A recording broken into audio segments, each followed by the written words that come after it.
Harris blasts Arkansas governor's comments about her lack of biological children. Vice President Kamala Harris hit back at Arkansas GOP Governor Sarah Huckabee Sanders' comments that Harris doesn't have anything keeping her humble because she doesn't have children.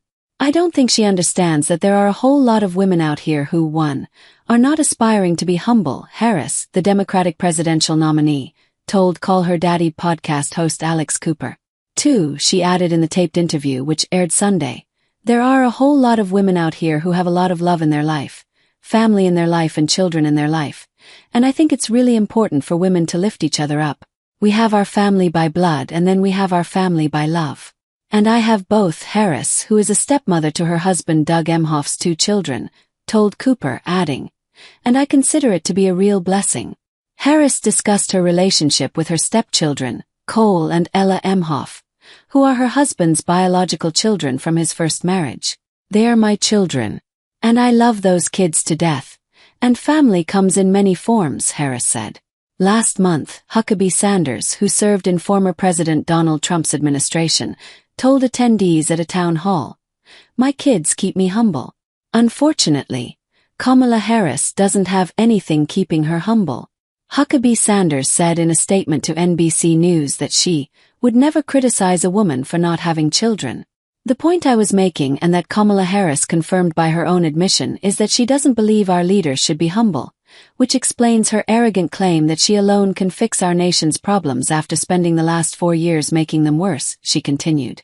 Senator J.D. Vance of Ohio, Trump's running mate, has criticized women on a similar basis, saying in 2021 that Democrats who don't have biological children are a bunch of childless cat ladies who are miserable at their own lives and the choices that they've made, and so they want to make the rest of the country miserable too. Asked what message Vance's comments send to women who can't conceive or have children naturally, Harris them mean and mean-spirited.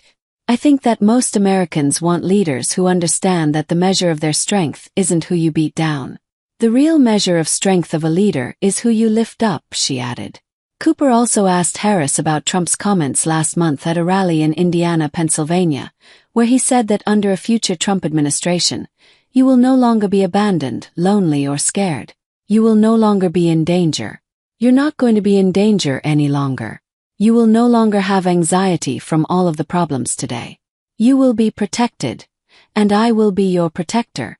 Trump added, women will be happy, healthy, confident and free.